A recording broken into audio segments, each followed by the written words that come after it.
यीशु बिना जिंदगी सूनी बा।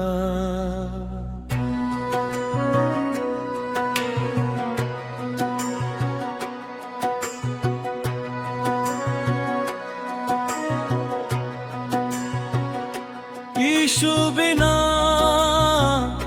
जिंदगी सूनी बा। तोहरे बिना कुछ ना पूरी बा। सूखल धरती पर बरखा बन के आइल तू दया के धारा। टूटल दिल के तू जोड़ देला, भर देला प्रेम के उजियारा।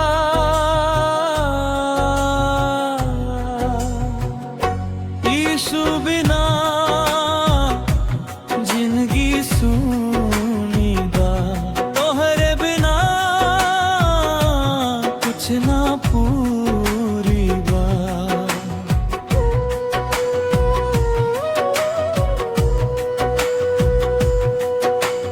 भोर भइल त तोहरे नाम लई, साँझ भइल त तोहरे गाई। रात अंधेरिया घेर ले चाहे तोहरे ज्योति राह देखाई। जब जब आँख से आंसू गिरे तोहरे हाथे पोंछल जाई। हमार जीवन तोहरे हवाले, अब ना कहीं भटकाई। हे प्रभु तोहर दया पार कैसे करी हम धन्यवाद। टूटल सपना फिर सजवला, देल नया विश्वास। हारल मन के हिम्मत देला, थाम लेहला हमार हाथ। तोहरे बिना एक पल लागे सुना सुना हर एक सांस। कांटा वाला राह मिलल, तू फूल बना के चलवला। लोग हंसल दुनिया छोड़ल, तू गले लगा के रखला। जब जब दिल घबराइल हमार, तोहरे वचन सहारा बनल। तोहर प्रेम के सागर भीतर हमार जीवन डूब गइल।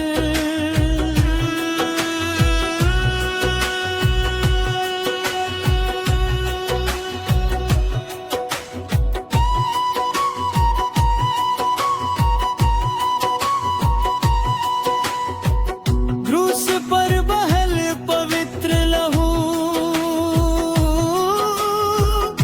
हमरा खातिर दाम चुकवला। पाप के बोझा दूर कैला,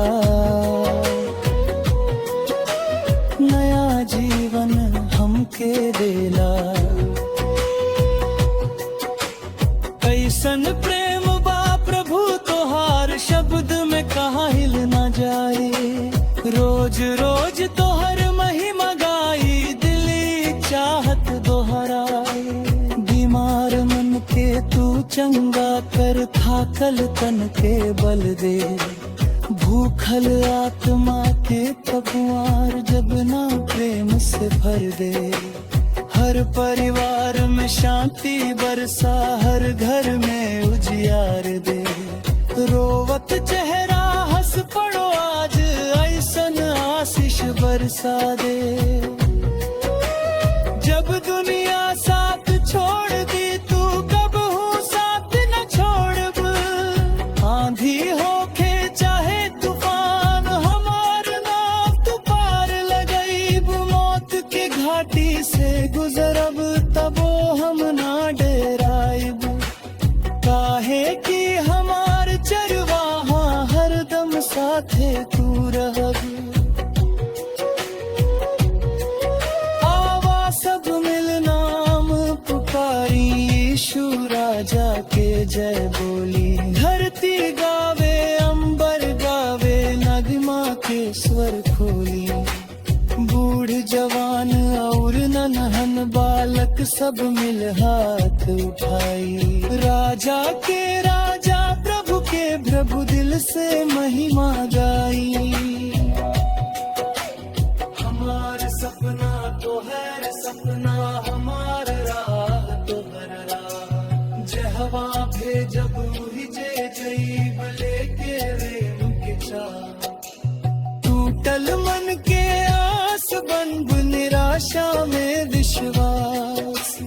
तोहरे नाम के गवाही देब जब तक चली सांस। यीशु बिना जिंदगी सुनी बात। तोहरे बिना कुछ ना पूरी बात। जन्म जन्म नाई जीवन भर तोहरे चरण में दूरी ना। आखिरी सांस तक गायब हम तोहरे प्रेम के कहानी। यीशु राजा हमरा प्रभु तू ही सबसे महानी महान। यीशु बिना जिंदगी सुनी बात। अगरे बिना कुछ ना पूरी बात। हमार दिल हमार रान सब कुछ तोहरे नाम। जय हो यीशु जय हो प्रभु सदा रहे तो हर सम्मान। आमीन।